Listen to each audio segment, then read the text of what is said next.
Morning, everybody.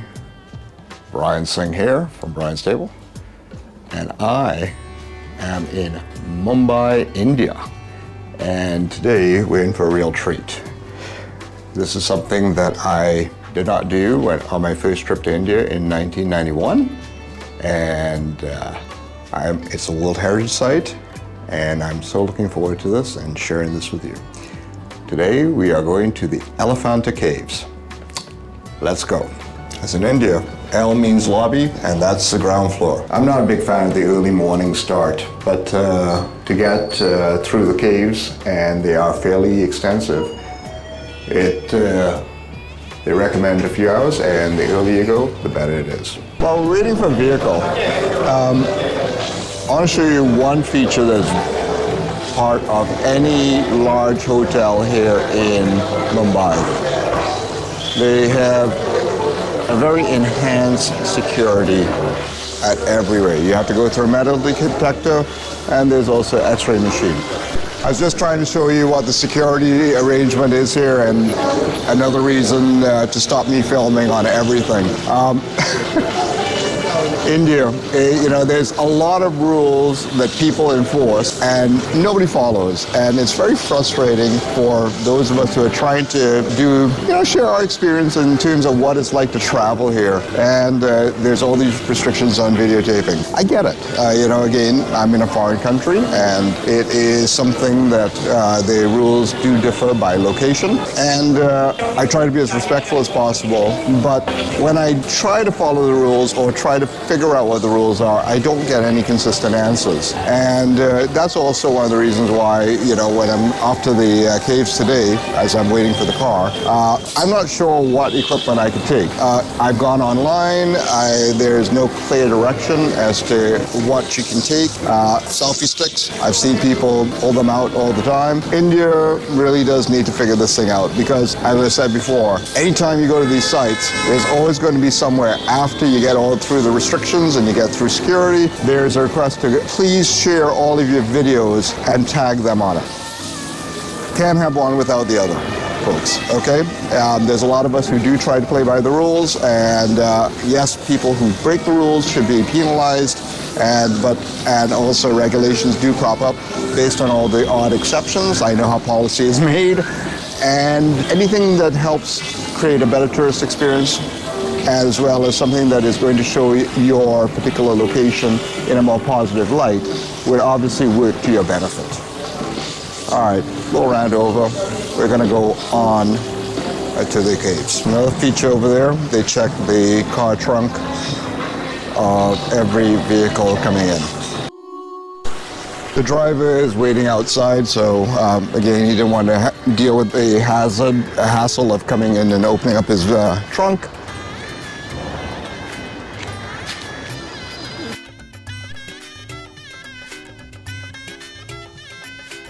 Found a car. Off we go. Mumbai has been completely transformed since the last time I was here in 1991. The streets are lovely and clean, beautiful, clean road. Drivers follow the lines, and there's a lot less honking. And taxis actually have a meter, and they have some of the original cars that have been in place for a long time. Those are the the Mumbai taxis that are so famous and so trustworthy. There's an oddity, no traffic. Not a car on the road. And there's a gateway of India. Oh yeah. This is going to be fun to try and clear through everything here. Point of entry. Security as always.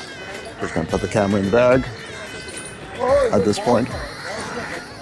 That was an interesting entry with the security guard. Put everything in the bag, and the guy is looking down at his phone and not looking at anything on the computer screen. So, again, one of the big averages of India. The beautiful Taj Mahal Hotel.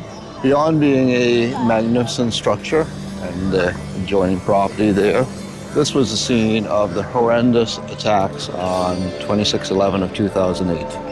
it shocked the world. I can't begin to say how horrific that whole incident was and the ramifications that happened after. India has never relented on a lot of things that have, in terms of Indo-Pakistani relations, and it does tend to infuse a lot of ongoing tensions that are still residual that resulted from the partition in 1947. 8:40 here in the morning, and the first boat leaves at 9, and they have the Gateway to India monument here, erected to commemorate the landing in India of their Imperial Majesty's King George V and Queen Mary on the 2nd of December 1911. So we deciphered where to go and get the boat, and it would be over here. So it's right by the statue there. If you're coming in, it'll be to the left of the Gateway to India.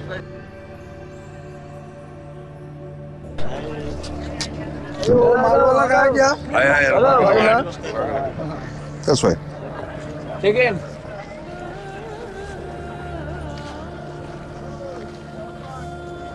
And we most probably have to walk through a boat.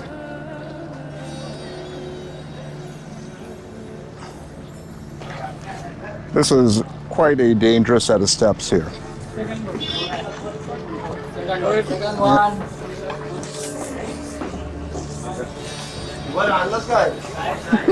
Dar, let me go ahead. Yeah. This is a lot of fun. Wait 1 second. Okay.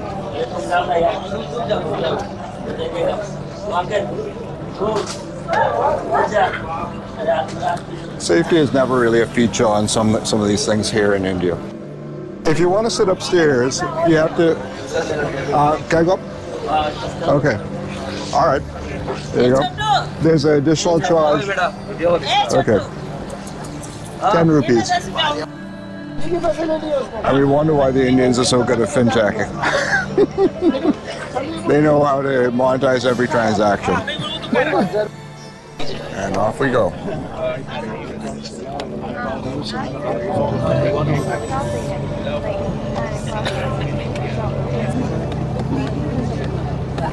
One thing that's evident when you are going through the sea here, en route to the Elephanta Caves, there's a lot of garbage in the water.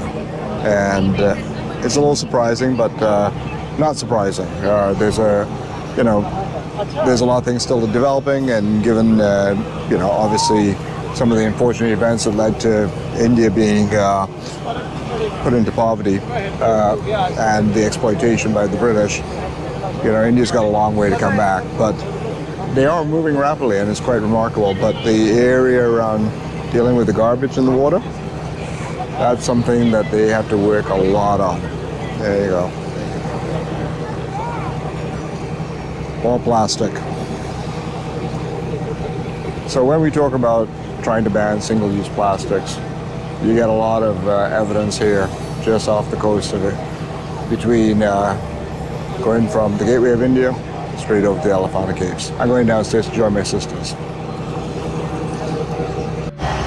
My sister also mentioned that even on the boat, somebody just threw something just right into the sea. Come on, people, you can do better than that. As we are approaching the caves just nearby, you can see the Sri Atal Bihari Vajpayee Trans High HBR link. So this is a link that goes from Mumbai to another part of Mumbai, and it also seems to have some sort of other rail link attached to it.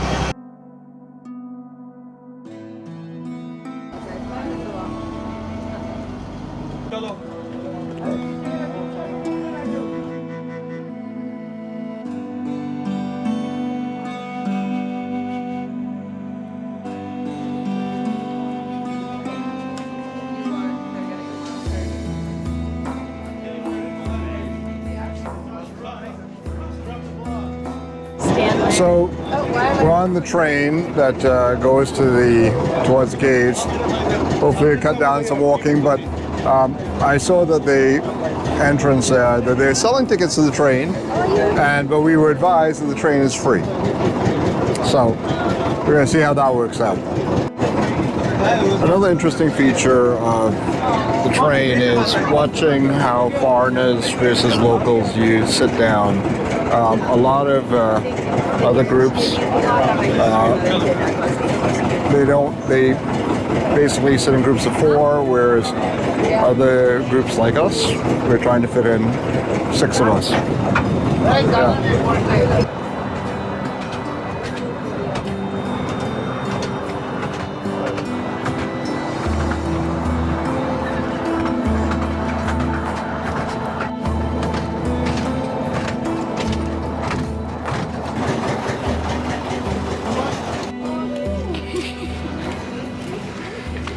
On the way in, because of obviously where the garbage is coming from, it's washing up on the shore here. So aesthetically, long way that Mumbai has to do to fix a lot of its solid waste management problems. And they're working hard, they really are. With the plastic bans and the attention to putting electric vehicles on the road, they are taking a lot of steps in a positive direction. India most probably starting a little bit further back in its development journey or redevelopment journey. They are going to most probably use the best technology, but there's a lot of things that do tend to have a lot more short-sighted policies that they have to also address at the same time. So I'm looking forward to maybe coming back in another 32 years and see what happens next. Okay, gotta go through and get our tickets. Again, the vagaries of India continue, and just with the photography situation, it's always an ongoing issue here. They have a chair option for those people who don't walk, so for disability access, there's options.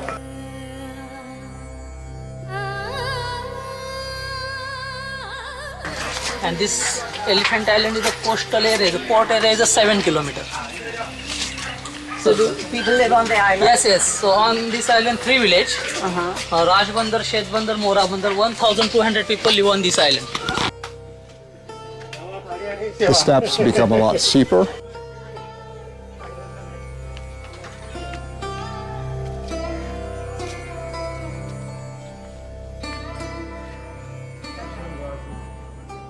Now I am standing this area. Okay, here. Okay. The open court is the main entrance actually.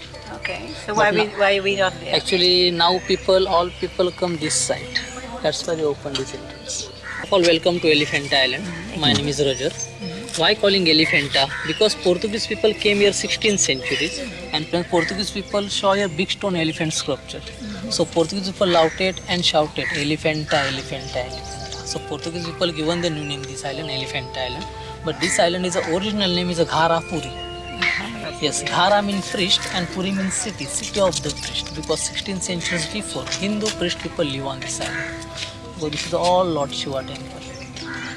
This temple, this cave, built by 6th and 7th centuries AD. In this cave, 1400 years old cave, built by king of Chalukya. Chalukya is a big devotee of the Lord Shiva, so Chalukya came here and made all Lord Shiva temple. But this temple now not used for worship because inside sculpture is all broken, destroyed. So destroyed by Portuguese people. Right behind me there's some guys who have a selfie stick. It goes to show that India, there's lots of rules and regulations that everybody enforces, but nobody follows. No video allowed in the caves, so what I'm going to do is I'm going to flip the GoPro over to photography, and let's see what we capture there.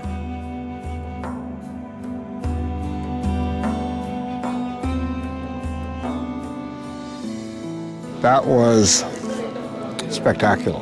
You know, to many of the Catholics, they had the Sistine Chapel, but for Hindus, you got the Elephanta Caves. Well, there are many of these cave-type temples across India. This one is particularly special for the key statue, which has the three faces of Shiva. Shiva facing you front on, and then you have Brahma and Vishnu on either side. Quite fascinating.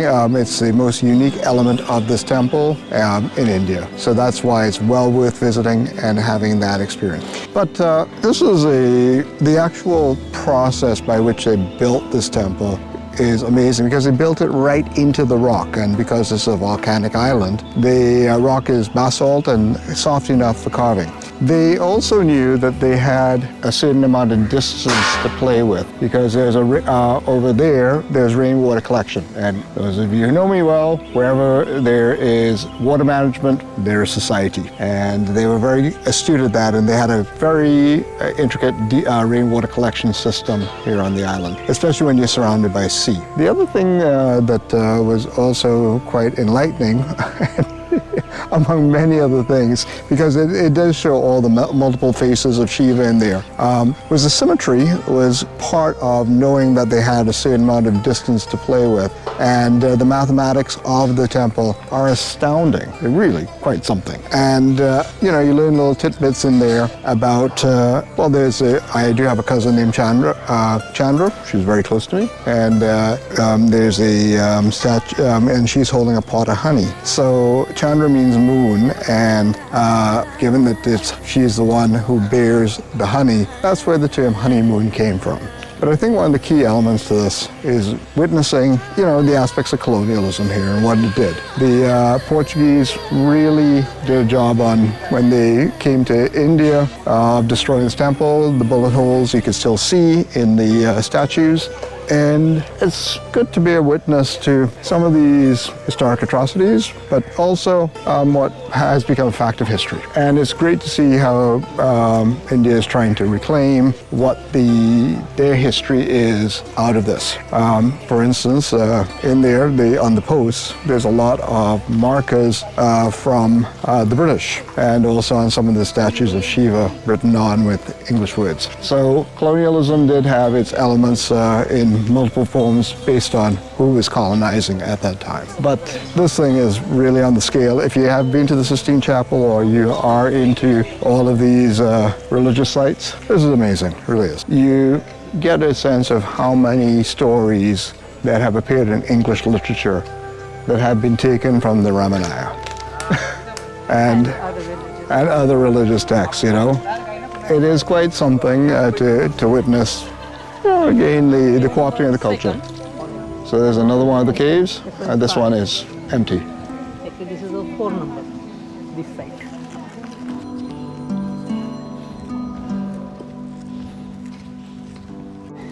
So you may ask, why do they build these temples? They primarily used for meditation at first, but it's also the depiction of the Ramayana and also the way that people practice their faith back over the years. These temples, these caves go back millennia. So they had many water tanks throughout the site. Okay. But I also suspect, given the heat of this area, that the caves were meditation and staying cool were most probably intricately connected.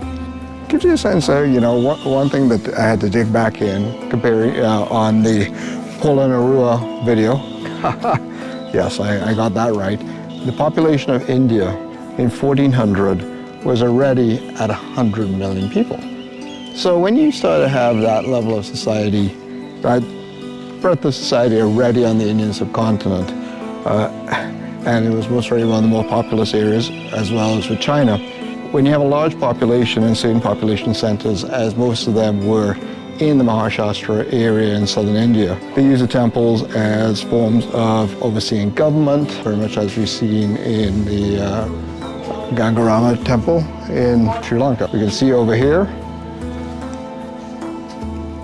a little connection to the other cave. So they started to build in a lot of these ideas and concepts.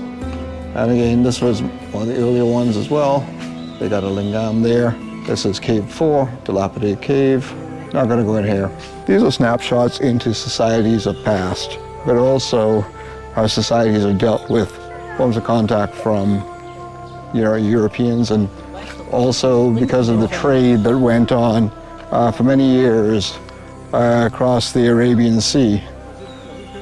You get a sense on how they managed to preserve a lot of their culture, even in the midst of what trade was going on for the centuries in advance of the Portuguese connecting with the Omanis, and who helped them really refine their shipbuilding, but also their seafaring abilities. To get an idea of where we are going as a society, it's really important to come and visit sites like this because it tells you what some of the original ideas were. Some of them quite good, some of them quite poor, but most of them were very much a result of what resources they had available to them at the time.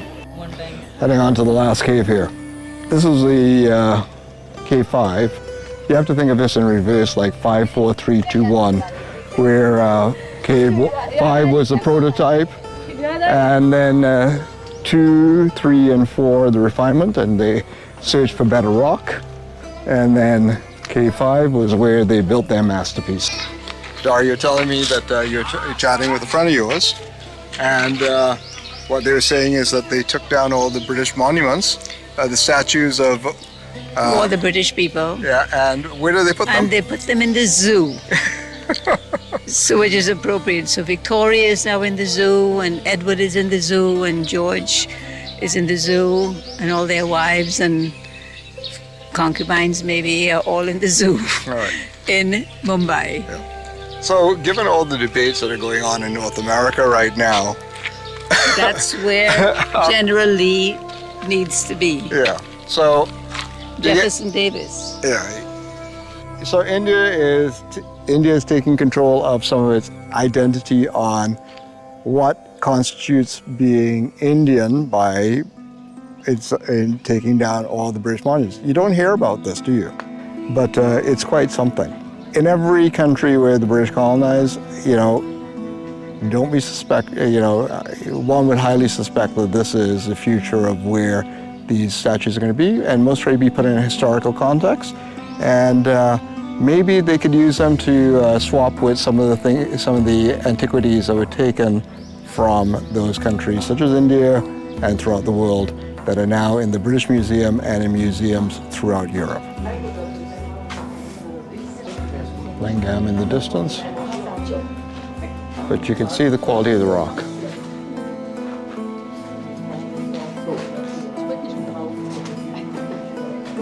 So you get the sense of a more primitive form of construction here, but the quality of the rock is definitely does not have the integrity to support a substantive development. But you can see where the ideas developed from cave 5 all the way back to the monumental cave 1. So from start to finish, this one started around 680, 700 AD. Start of this side. All right, and the last big one? Big one is a Chalukya dynasty. And that one was finished when? Huh? When was that one finished? 6 and 7. 7 centuries finished. Wow, so 120 years to 150 years. wow, from start to finish. So there was residents on the island for many centuries before that, correct? Like what happened on Tasmania, there's no real record as to the length of inhabitants here. On site here, if you do have to go to a clean washroom, so I did take a pee, and I can verify that this is a lovely, clean bathroom. So when you do come to the Elephanta Caves, keep this bathroom in mind.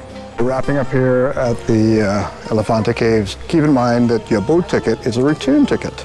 So for 260 rupees, not a bad deal, especially it's an 11-kilometer journey. And you also get an interesting perspective of how old Mumbai is comparing to new Mumbai, and witnessing that connection, especially when you see the state of development on the other shore. Mumbai is actually, I think for a lot of Westerners, very accessible, and you'll have a great time. The food is great, The organization of space is a lot more comfortable, and people do tend to follow the road, rules of the road a little bit more. So it feels a lot more organized from that perspective. Maybe a little bit biased on my behalf, but maybe a little bit elitist and bringing my westernized sensibility to it. But it's a lot more relaxing, and people are quite comfortable dealing with way more foreigners than most other parts of India, to be quite honest. There's a handy array of souvenirs as you leave here, including jewelry and mother of pearl. And nothing against these guys, but I gotta say, this is not exactly the place I'd be buying high-end jewelry. You should really take your time going back down, because it's a lot easier going up, more strain on the heart, but going down, you are going to hit the unevenness and the occasional tripping hazard. And because of the unevenness of the steps, you're not really going to get a good cadence going down. One of the more surprising things to witness is seeing how a lot of young people strain going up the stairs here. Physical exercise is not necessarily something that's emphasized immense in Indian families.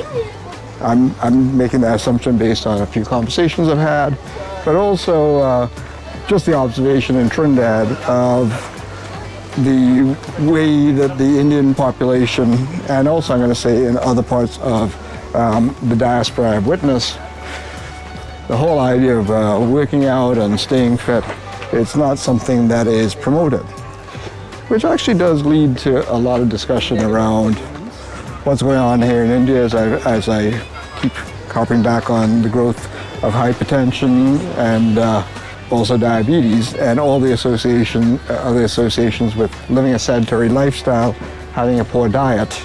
So I hope that if I should make it back here, or another temple or location where there's a lot of steps in the future, I start to see more fitness amongst the Indians who do reside in India. If you're making plans to come to these caves, come early, beat the heat, and get back back over to Mumbai in time to maybe enjoy a cold shower or a dip in the pool, depending on where you're staying. Okay? Really start to do a little bit of research. Maybe even use Google to say at what point there's more traffic, and plan accordingly. This is a major excursion away from Mumbai. Your day starts at around 8:30, and you're going to be wrapping up by about 2:30. Also, if you want to pack a lunch, this may be the place, but either have a hearty breakfast. The boat doesn't really go that fast, so you're not going to feel like you're going to toss your cookies. Canadian expression. And there's a lot of places to eat here, but you're not going to get a healthy meal out here. Don't expect that. A lot of deep fried stuff, a lot of wheat. Also, a lot of monkeys. Saw a restaurant here, right here. Looks like it has a bit of a cage around it. Most probably it's safer to be eating in there to keep out the monkeys. And if you have traveled to Australia and made it to South Australia and Kangaroo Island, made it to the national park, there is one of the most interesting experiences that you ever have, which is reminiscent of this. You eat inside of a cage because the animals are free to walk around. So like here, consider a restaurant, if you are going to eat, of something with that level of protection so you don't have to deal with the monkeys. They're quite ready to steal anything that you have to offer. There you go, you see? And people are feeding them. See?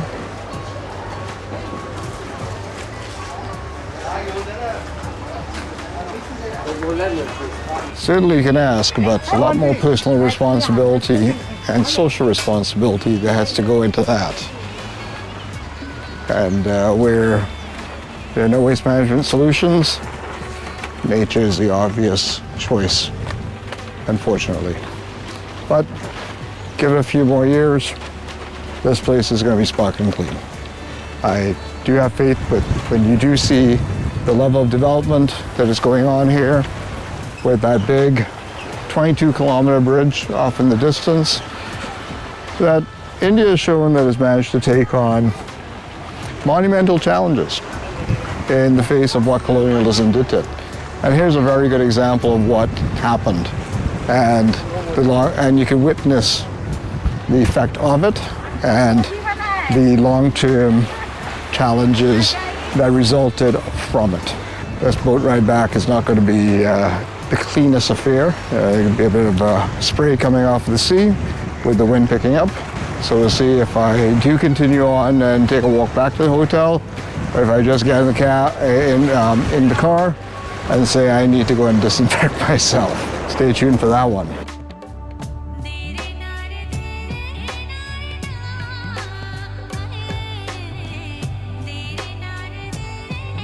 Off we go.